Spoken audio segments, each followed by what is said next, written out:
It was a rainy Wednesday afternoon in early November when I first realized my son was no longer mine in the way he used to be. The school drop-off line was crawling, bumper to bumper, with half-awake parents and coffee cups balanced precariously on dashboards. I sat in my SUV, fingers tightening around the steering wheel, waiting for the moment Caleb would finally look up from his phone. But he didn't.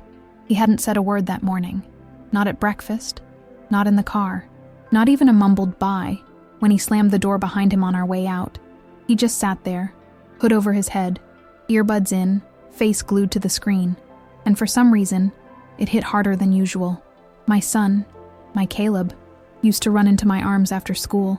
He used to beg for just one more story at bedtime. He used to hold my hand in parking lots, even when other kids teased him. Where did that boy go? He was 13 now, a teenager. Somehow, in the span of a single summer, my curious, talkative, kind-hearted boy had morphed into a silent, distant shadow of himself, and I had no idea how to reach him anymore. Back home, the silence was louder than ever. His room stayed closed most of the time. The only sounds I heard were the dull thumps of bass-heavy music and the occasional burst of laughter from his online games, laughter I was no longer part of. I tried. I really did. I asked him how his day went. "Fine," he'd say. I asked what he was into these days. "Nothing," came the answer. I even bought his favorite ice cream, hoping it would spark something, some small conversation, some flicker of joy in his eyes. But he just shrugged, said thanks, without looking at me, and went back upstairs. That night, I lay in bed and stared at the ceiling, tears slipping quietly into my pillow. I felt like I was mourning someone who hadn't died, but had changed so much. I could barely recognize him. Was this normal? Was this just part of growing up? Or was I doing something terribly wrong? I opened my phone and typed into Google, "Teenage son won't talk to me anymore." Thousands of results. Forums full of mothers like me. Posts with headlines like, "My son hates me and I don't know why." 13-year-old boy. Sweet kid turned cold overnight. How to reconnect with your distant teenager. I wasn't alone. That should have comforted me, but instead, it broke my heart even more. Because I realized something no one had warned me about when I held my newborn for the first time. That one day, he might grow up to be a stranger in my own house, and I wasn't ready for that. But before we dive into this thrilling story, don't forget to subscribe to the channel and hit like so that YouTube can show you more content like this. The next few days passed like fog, shapeless, quiet, and cold. I tried to tell myself I was overreacting, that teenage boys go through phases, that it was probably just hormones or school stress or some video game obsession I didn't understand. But deep down, I knew it wasn't just that. It wasn't just that he was quiet. It was how different the air felt when he entered a room. It was how he barely looked up when I spoke.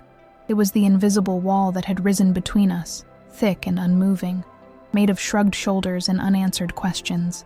Friday night used to be pizza and movie night.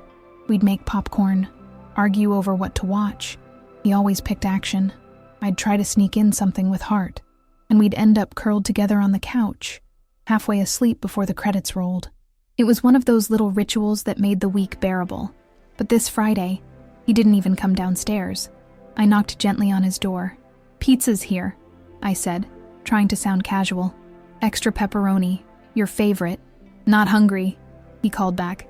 I paused. "You sure? I can bring you a plate." I said I'm fine. His voice was sharp, the way it never used to be. I flinched.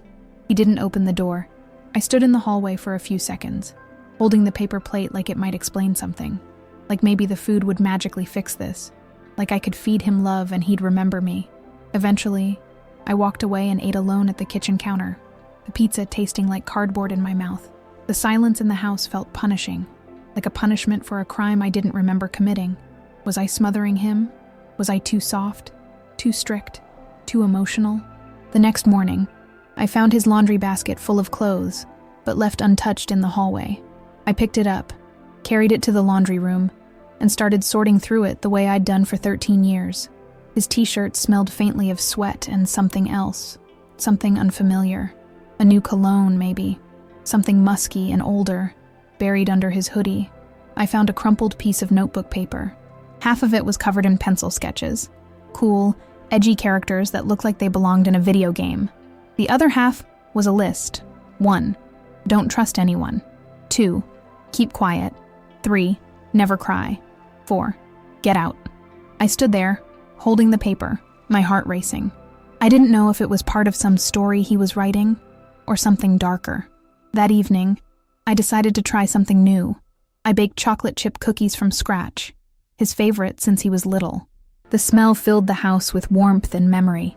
I left the plate outside his door. Just wanted to say I love you, I said gently through the closed door. No pressure. Cookies are here if you want. No answer. Later that night, I checked the hallway. The cookies were still there, untouched, cold.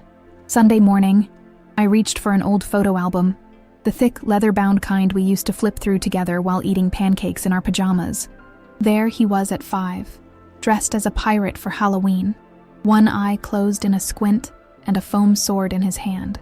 There he was at 8, grinning through a missing tooth, arms wrapped around our golden retriever who died last year. There he was at 10, holding a crayon drawing with, "I love you, Mom," scrawled across the top in crooked letters. I pressed my hand to the page, as if I could reach through time and pull him back. When he finally came downstairs later that afternoon, it was only to grab something from the fridge. His hair was longer now, hanging in front of his eyes, his voice deeper, his expression unreadable. He looked like a stranger wrapped in my son's skin. "Hey," I said, trying again. "Want to go for a walk? Just the two of us. You used to love the trail near the lake." He shook his head. "Nah, maybe later." He closed the fridge. Maybe, but I knew what maybe meant now. It meant no, but said in a way that kept me hoping. After he went back upstairs, I stood in the kitchen, feeling like a ghost in my own home. And for the first time since he was born, I whispered a thought I never thought I'd have. What if I'm not enough for him anymore? Monday started the same way most mornings did lately, in silence. The kitchen smelled faintly of burnt toast. I'd left it too long in the toaster while staring out the window. Outside, the trees were losing their leaves. Stripped bare, they looked so much like I felt. Upstairs, Caleb's alarm had gone off 3 times. The low hum of his music thudded through the ceiling. I poured 2 mugs of coffee, out of habit, really, and set his by the edge of the counter like I always did. He never drank it anymore. He finally came down 15 minutes before the school bell, hoodie up, eyes hidden, backpack half-zipped. "Lunch is in your bag," I said quietly, not expecting a reply. He nodded once, grabbed his stuff, and brushed past me. "Have a good day," I added, more softly this time, but the door had already shut behind him. I stood alone in the kitchen, holding the second coffee mug until it was cold. It wasn't until late afternoon that everything shifted. I was halfway through folding laundry in the living room when my phone rang. Unknown number. I almost didn't answer, but something in my chest tightened. An instinct. "Hello? Hi. This is Ms. Patterson. I'm Caleb's homeroom teacher. I hope I'm not catching you at a bad time." No, of course not. "Is everything okay?" There was a pause, the kind that tightens your throat before the truth comes. "I wanted to check in, because Caleb didn't show up for his last 2 periods today." My body went still. "I'm sorry. What? He left school?" "Yes. He was here this morning, but after lunch he just didn't return to class. We tried calling his cell, but I'll call you back," I said abruptly, already moving toward the stairs. I called him once, twice, straight to voicemail. I checked his room, empty. Checked his backpack, still full. His sketchbook was gone. So was the hoodie he'd been wearing that morning. The window was slightly ajar. I told myself to breathe. I told myself maybe he was at the library, or with a friend, or just needed space. But the silence in the house was suffocating. And then the thought hit me. The paper I'd found in his laundry. 1. Don't trust anyone. 2. Keep quiet. 3. Never cry. 4. Get out. Get out. I grabbed my keys and jacket and drove aimlessly through town, my eyes scanning every sidewalk, every cluster of teens near the park, near the skate shop, near the gas station he sometimes walked to after school. No sign of him. I tried to stay calm, but my mind spun with possibilities. What if something happened? What if he was hurt? What if he had run away? But why? What had I missed? Finally, just before sunset, my phone rang again. This time, it was Caleb. "Mom," he said quietly. his voice small and tight. "Where are you?" I nearly shouted, my heart pounding. "Are you okay?" "What happened?" "I'm fine. I'm at the lake, behind the old boathouse." "The lake? Caleb, you can't just disappear like that." But he had already hung up. I drove there in under 10 minutes, parked crookedly and half ran across the trail toward the water. The boathouse had been boarded up for years, a forgotten relic from better days. But behind it, among the trees and long grass, sat my son, knees pulled up, sketchbook in hand. He didn't look up when I approached. I knelt beside him, catching my breath. "You scared me. Didn't mean to," he said. "You didn't go to class. They called me. I thought something had happened to you. I just needed to be alone." We sat in silence for a moment, the wind brushing the tall reeds, the lake reflecting the fading sun in ripples. "I hate school," he muttered. I turned to him. "Why?" He shrugged. "People are fake. Teachers don't care. It's all just noise. I feel like I'm suffocating there." I hesitated. "And at home?" He didn't answer right away. Then, quietly, "I don't know. You're always asking if I'm okay. Sometimes I just don't want to talk. Doesn't mean I hate you." My throat tightened. "I don't know how to be your mom right now." His head dropped a little. "I don't know how to be me right now either." Those words hit me like a wave, not because they hurt me, but because for the first time, I realized I wasn't the only one lost. He was too, and neither of us had a map. "I miss us," I said honestly. "The way we used to talk, laugh, just be." "Me too," he said, barely a whisper. I reached out and touched his shoulder. For a second, I thought he might pull away, but he didn't. He leaned into it, just slightly, and for the first time in what felt like months, I didn't feel invisible to him. We stayed there until the sun disappeared and the chill set in. We didn't fix everything that night, but for the first time, we saw each other again, and that was a start. The drive home from the lake was quiet, but not in the way it used to be. The silence wasn't hostile. It wasn't cold. It was raw, heavy, like both of us were holding something in our chests that hadn't yet taken shape. I glanced at Caleb a few times as I drove. His eyes were on the passing trees, fingers still gently clutching his sketchbook like it was a lifeline.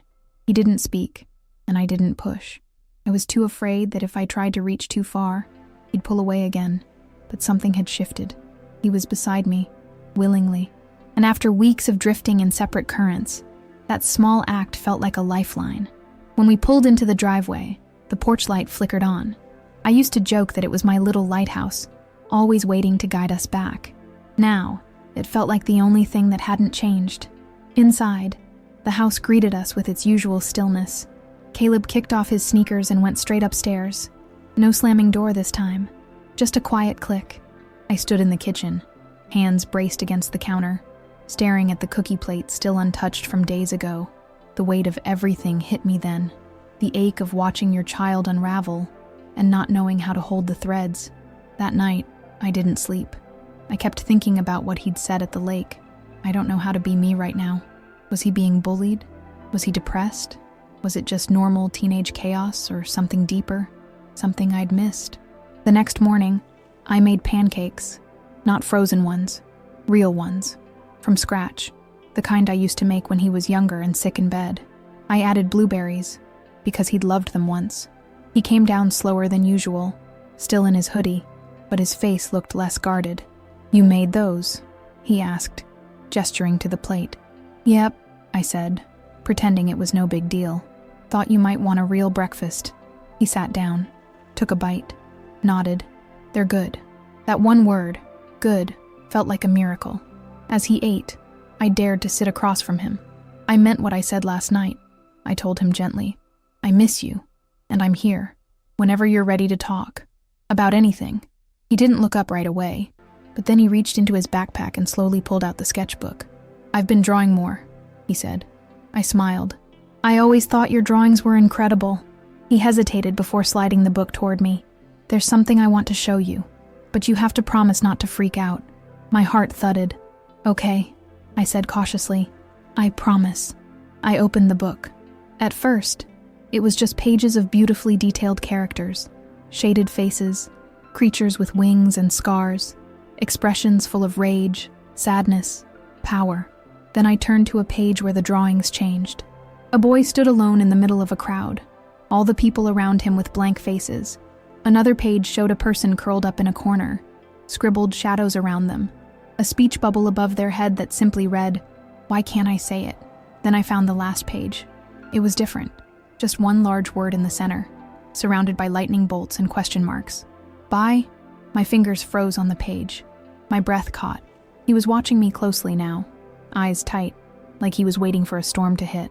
"I think I might be," he said quietly. "I don't know for sure. I'm just confused. I haven't told anyone, not even Jason." Jason was his best friend since 2nd grade. The fact that Caleb hadn't even told him said everything. "Oh, sweetheart." My voice cracked before I could stop it. "Thank you for telling me. I thought maybe you'd get mad. Or, I don't know. Think it's just a phase. I don't care what label you use," I said, tears already welling up. "I care that you're safe and loved, and that you feel like you can be you. Always." He didn't say anything, but his lip quivered. And then, God, it had been so long, he got up and walked to me, slowly, carefully, and then he hugged me. It wasn't the kind of hug you give out of politeness or obligation. It was full, tight, trembling. He pressed his face into my shoulder like he had when he was 7 and scared of thunderstorms. I held him for as long as he let me. Later that day, we didn't talk about it again. He went back to his room. I heard the familiar thud of music, but I also heard something new. Pencil on paper, drawing, creating, expressing. That night, as I was turning down the lights, I found a sticky note on the fridge. "Thanks for the pancakes." A smiley face drawn next to it. It wasn't much, but to me, it felt like the beginning of everything. And if you are enjoying the story, help us out by subscribing to the channel and giving a like. For the next few days, there was light again. Small, fragile sparks of it, but enough to keep the darkness at bay. Caleb still spent most of his time in his room, but the door stayed slightly ajar. He came downstairs for meals more often. He laughed, once or twice, and the sound was so rare that I nearly cried each time I heard it. He didn't bring up the sketchbook again, and I didn't push. I knew the line between support and pressure was thin, and I was terrified of crossing it. But something had changed. We were breathing in the same rhythm again, however uneven. I was learning to speak his language. Quiet patience, little gestures, presence without demands. I realized that sometimes, love means shutting up and just sitting next to someone in the silence. Still, deep inside, I feared the world outside our home, the world where people didn't always understand, where curiosity curdled into cruelty, where difference could be dangerous. That fear found its shape 1 week later. It started with the slam of the front door. I was washing dishes, humming to myself, when the sound jolted me. Caleb's backpack dropped to the floor with a thud, and he marched straight upstairs. No hello, no eye contact, just a storm. I turned off the tap, dried my hands, and stood there, staring at the hallway like it had betrayed me. I waited a few minutes, then climbed the stairs. His door was closed, but again, just barely. I knocked once. "Caleb." No response. "I'm here, if you want to talk." Still silence. But then, a voice, low, trembling. Why did I tell anyone? I'm such an idiot. I slowly pushed the door open. He was on the floor, knees pulled to his chest, hoodie over his head. His sketchbook was next to him, pages bent at the corners. His hands were shaking. I sat beside him, not too close. What happened? He didn't look at me. I showed Jason the sketchbook. I swallowed. How did he react? A bitter laugh escaped him. He said he didn't care. But then today at lunch, everyone kept looking at me, whispering. Some guy in the hallway called me a slur. I don't even know how they knew. Oh, sweetheart, I'm so stupid. Why did I think people would understand? I wanted to wrap him up in a blanket and carry him back to the years when he believed the world was safe, when monsters were just under the bed, not in high school hallways. You're not stupid, I said firmly. You're brave. You're so brave. He didn't answer, just wiped his face with his sleeve and stared at the wall. I'll talk to the school, I offered. This can't happen. They have protocols. No, his voice was sharp. Don't make it worse. I paused. Okay, but Caleb, this isn't okay. What they said to you, I don't want you to fix it. I just want to be left alone. And there it was again, that wall. But this time, I saw the cracks. That night, I didn't sleep. I sat on the living room couch with the TV on mute, the glow flickering across the walls like ghosts. My thoughts were loud, anxious. Was he in danger? Would this crush him? Would he retreat again, back into that silent version of himself? At 2:08 a.m., I heard footsteps on the stairs. He appeared in the doorway, blanket wrapped around his shoulders, eyes heavy but open. "I can't sleep," he said quietly. "Me neither," I replied. He came and sat beside me, curling up on the opposite end of the couch. We didn't speak for a long time. Then he said, "Do you think there's something wrong with me?" I turned to him, heartbreaking all over again. "Absolutely not." He nodded slowly, but his eyes stayed on the carpet. "I just wanted to be normal." "What is normal?" I asked gently, because the world keeps changing its mind about that. But you are kind and smart and creative and real, and I wouldn't change a thing about you. For a moment, he just breathed in and out, small and fragile and human. Then, in a voice I hadn't heard in years, he asked, "Can we watch that movie? The one with the kid and the robot?" "The Iron Giant?" I asked, surprised. He nodded. So we did. We curled up under the blanket, and somewhere around the halfway point, his head fell gently on my shoulder. I didn't move. I barely breathed. It was the kind of moment you live for as a mother. And when he finally drifted off to sleep, I let my tears fall silently, because I knew this was not the end of the storm, but it was a moment of calm. And sometimes, that's all you can ask for. The days after the movie night passed slowly, like a gentle rain that refuses to stop. Not violent, just constant. Caleb wasn't the same as before, but he wasn't invisible anymore either. He still kept to himself, but he didn't shut down completely. We had moments now, tiny flickers of connection, a shared breakfast, a sarcastic comment at dinner, a question about laundry, of all things, and he let me hug him again. Never for long, never without hesitation, but it was something. Still, something lingered in his eyes, a quiet weight, like he was holding his breath in a world that didn't know how to see him clearly. I kept my promise. I didn't call the school, but I worried every morning after I dropped him off. I watched him walk into the building like someone walking into battle, and all I wanted to do was run after him with armor he didn't have. Then, on a Thursday afternoon, the unexpected happened. I was at the grocery store, halfway through the cereal aisle, when my phone buzzed. Unknown number again. "Hi, is this Caleb's mother?" "Yes," I said, instantly alert. "This is Mr. Rivera. I'm a teacher at Westfield Middle. I teach visual arts. I hope this isn't a bad time." My heart immediately began to race. "Is Caleb okay?" "He's fine, I promise. I wanted to reach out." He paused, and I could hear something in his tone that wasn't administrative. It was personal, careful. He submitted some drawings for our end-of-term gallery. We usually showcase student work in the lobby, something to celebrate creativity, you know? And his pieces, they're extraordinary, raw, brave. I swallowed. He never mentioned submitting anything. That doesn't surprise me. He's very private. But today, after class, I asked him if he'd be willing to speak more about the emotions behind his art. He just shrugged. So I asked if he'd want to stay after school, no pressure. He said maybe. The word echoed in my mind, maybe. Mr. Rivera continued. "I know he's been going through something. I don't need to know the details, but I want you to know.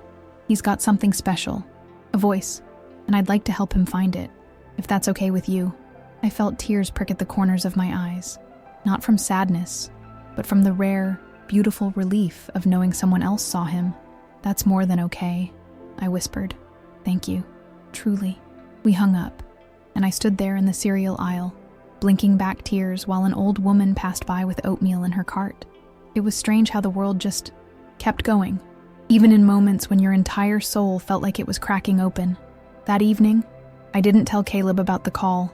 I didn't want to embarrass him or break the fragile trust we'd rebuilt, but I did ask how school went. He gave his usual shrug. "Fine. Anything interesting happen in art class?" Another shrug. Then, after a beat, "Mr. Rivera's not bad." I smiled into my coffee. "That's high praise coming from you." He smirked. Barely, but it was there. The next week, he stayed after school twice. Didn't say much about it, but his sketches got bolder, his lines deeper. One night, I saw a new drawing left out on the kitchen table. A figure standing in the rain, looking up, not defeated, but alive, soaking wet and smiling. I didn't say anything, just quietly framed it and hung it above the staircase. He saw it the next morning, paused, stared at it for a moment. "You framed it?"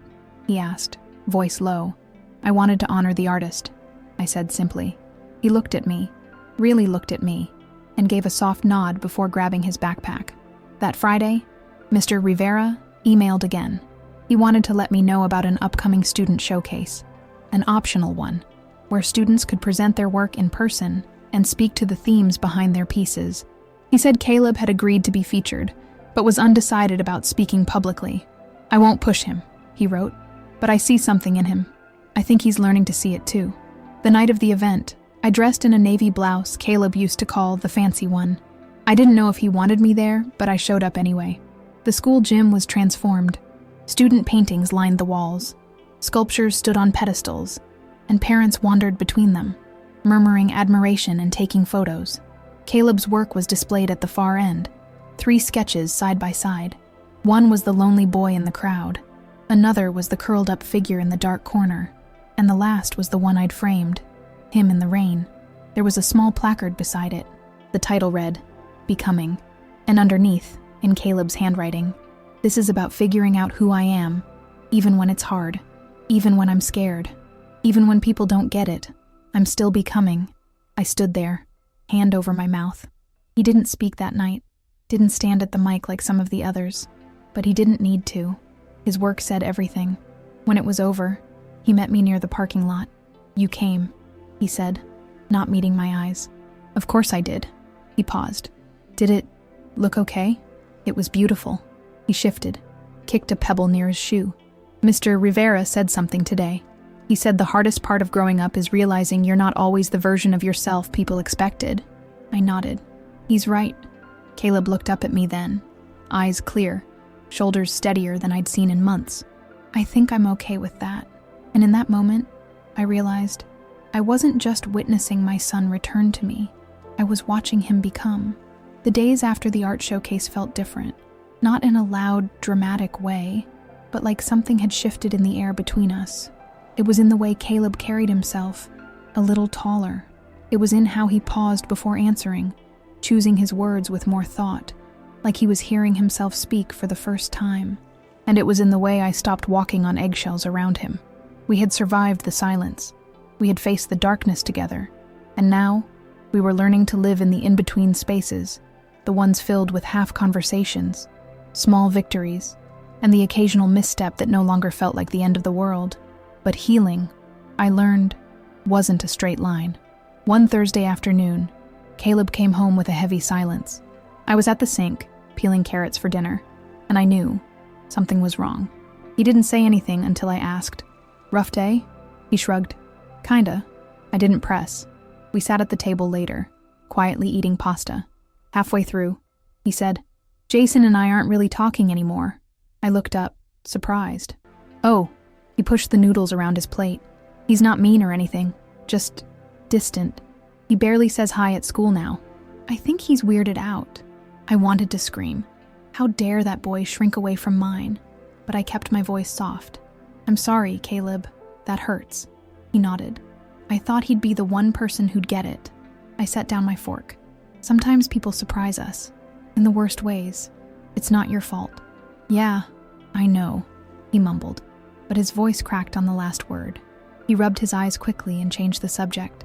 Later that night, I heard him in his room talking to someone on his headset. His voice was brighter, lighter, curious. I knocked after a while. "Everything okay?" He turned from his computer, earbuds halfway out. "Yeah, I met this kid, Jules, in art class. He plays guitar and likes old punk stuff. He's cool." I smiled. "That's great." He looked hesitant. I told him about, the me stuff. I blinked. "Really?" And he said he's been there, said labels suck, but being seen doesn't. I laughed. "Smart kid." "Yeah," he agreed. and turned back to his computer. But before I closed the door, he added, "I think I want to join the after-school art club. Jules said it's kind of a safe place. Then you should." That night, I lay in bed longer than usual, thinking about how friendships shift like tectonic plates in adolescence, and how brave it was to start over at 13, to trust again, to try again. But I also began thinking about myself, not just as a mother, but as me. It had been months since I'd seen my own friends. I couldn't remember the last time I read a book for pleasure, or wore lipstick, or even listened to music that wasn't Caleb's playlist vibrating through the walls. Somewhere along the way, I'd paused myself, like a song waiting to be resumed.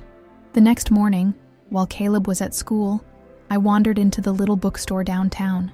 The bell over the door chimed, and the air smelled like coffee and old paper. I used to come here all the time, back when Caleb was little, and I was still figuring out motherhood. I picked up a novel by an author I used to love. On impulse, I bought it. Then I walked 2 blocks to the cafe near the library and ordered a cappuccino. Alone. No errands. No obligations. Just me. And it felt strange. Good. Like finding a long-lost part of myself and realizing she'd been waiting the whole time. When I got home, I sat on the porch and read for an hour. Not for anyone else. Not to pass the time. But because I wanted to. That evening, Caleb noticed. "You're in a good mood," he said, raising an eyebrow. I smiled. I had a date. His eyes widened. With who? With a cappuccino and a book. He rolled his eyes. Lame. Very, I agreed. And perfect. He chuckled and shook his head, then headed upstairs. A few minutes later, he came back down with a sketch pad. "Hey, would you maybe want to look at something?" Of course. We sat on the couch, and he opened to a page titled Mother. It wasn't a portrait, not really. It was abstract, lines that curved around each other like branches, a central figure woven between them, safe, protected, still standing, even as the storm bent the world around her. "I drew it after the showcase," he said. "It's not done yet. It's beautiful." He looked at me, really looked, and for the first time in a long while, I saw pride in his eyes. Not just in the drawing, but in us. We had built something. Slowly, clumsily, brick by brick. Not a return to what we used to be, but a beginning of who we were now.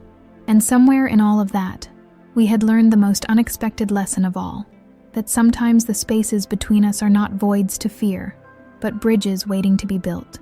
Spring arrived slowly, like someone inching open a window after a long winter. The air turned softer. The light lingered longer. The cherry blossoms outside Caleb's school bloomed pale pink, shaking gently in the breeze like they knew something had changed. And it had. We were different now. Caleb still had his moods. Of course he did. He was 13. Some mornings were thick with silence. Other days he came home animated, waving his hands while telling a story about art club or Jules or a new band he'd discovered. There were setbacks, moments when he'd come home sullen, when someone at school said something cruel, or when he doubted himself. But there were also recoveries, resilience, and I had changed too. I'd started seeing a therapist. Not because I was falling apart, but because I finally realized I deserved support that wasn't just wine and late-night Googling. I began journaling again, calling old friends, saying yes to things that weren't about being a mother, but about being me. I was rediscovering the woman I'd shelved the moment motherhood consumed me. And strangely, the more I honored that woman, the stronger my connection with Caleb became. We were no longer trying to return to what we were. We were learning how to walk side by side, even as we became new versions of ourselves. One Saturday in May, I found something. It happened while I was cleaning out the drawer of the entryway table, the one filled with old chargers, expired coupons, and mystery keys. At the very bottom, tucked between some forgotten Christmas cards and an old library receipt, was a folded piece of notebook paper. I recognized Caleb's handwriting instantly. I almost didn't read it. It felt private, sacred, but something told me it was meant for me. It was dated February 10th, the day after he'd skipped school, and I'd found him at the lake. "Dear Mom, I don't know if I'll ever give you this, but I'm writing it because there's too much in my head, and I can't say it out loud yet. Sometimes I feel like I'm falling apart, like everyone wants me to be this version of myself that I don't recognize, and I don't know how to tell you without disappointing you. But then, you came to the lake, and you didn't yell. You just sat with me, and I realized something. You don't want me to be perfect. You just want me to be real. So I'm going to try. I don't know who I am yet, but I know this. I don't want to disappear. I want to become. And I think if I keep trying, you'll still be there.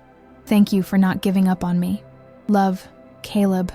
I sat on the hallway floor with the letter trembling in my hands, tears falling silently, soaking the paper as I pressed it to my chest. There were a million things I wanted to say in return, that I loved him more than breath, that nothing he could ever do would make me leave, that the real, messy, becoming version of him was the one I'd love forever. But I didn't need to say it right then. He already knew. That evening, I tucked the letter back into the drawer, not hidden, not forgotten, just resting, like a reminder of how far we'd come. 2 weeks later, on a cool June evening, I sat in the front row of the school auditorium. The chairs were packed for the spring arts night. Mr. Rivera stood at the podium, introducing the final act. This next piece was written and illustrated by one of our most introspective students. He'll be reading it himself, a first for him. Please welcome Caleb Thompson. My breath caught. He walked on stage, hair slightly longer, black hoodie over a collared shirt, hands steadying the microphone. And then, with a voice clearer than I'd ever heard, he read, I used to think becoming meant finding the right answer, but maybe becoming means learning to live with the question. Maybe it means choosing to stay, even when it's hard, letting people see you, even when you're scared, forgiving yourself for not being easy to understand. I'm still figuring it out, but I'm here. I'm trying, and that counts for something. When he stepped off stage, he found me in the crowd, and even in a sea of clapping hands and murmured pride, we locked eyes. No words, just that quiet look that said, we made it through the storm, together. And somewhere in that moment, I realized something I hadn't been able to see until now. This wasn't just a story about a boy learning who he was. It was about a mother learning how to love him through it, and, in doing so, learning how to love herself again. If you enjoyed the story, give it a like and subscribe to the channel to support us.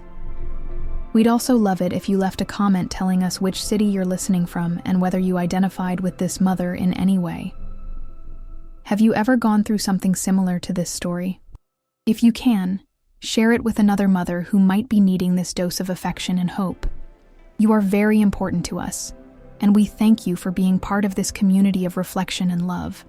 Thank you so much, and see you next time.